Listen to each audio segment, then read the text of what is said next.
যারা যৌবনকালে সবকিছু শেষ করছেন, একটা গান আছে না যে যৌবন জোয়ার একবার এলে রে শেষকালে তো আর আসে না। যৌবন কিন্তু বারবার আসে না। যৌবন বয়সে তো সবকিছু শেষ করছেন, লাস্টে দেখে আফসোস করতেছেন। শেষকালে কি থাকবে, খালি আফসোস করেন, হাই হাই করেন। দাদু ভাই, আমি একটা কথাই বলছি, এই দেহটা হলো আপনার রক্তে মাংস করা। এই দেহ দিয়ে আপনার সবকিছু করা যাবে না, আর জায়গায় কো জায়গায় যাওয়া যাবে না। এটার কিন্তু একটা হিসাব আছে। আপনি যদি আয়ের চাই ব্যয় বেশি করেন চলবে না। যাই হোক, যাই কিছু করছেন জীবনে, ভুল করছেন, অন্যায় করছেন, অত্যাচার করছেন এই দেহ দিয়ে, এখন সাজা পাইতেছেন, এখন ভুগতেছেন।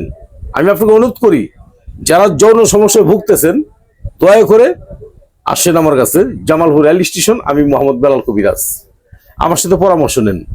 আমার ওষুধগুলো সম্পূর্ণ গাছ-গাছার ওষুধ, ন্যাচারাল ওষুধ, প্রাকৃতিক, কোনো ওয়ান টাইম না, নো ওয়ান টাইম। এটা দীর্ঘস্থায়ী ওষুধ। আমার মোবাইল নাম্বারটা 01727871087। এই নাম্বারে আমার সাথে কথা বলবেন। ধন্যবাদ।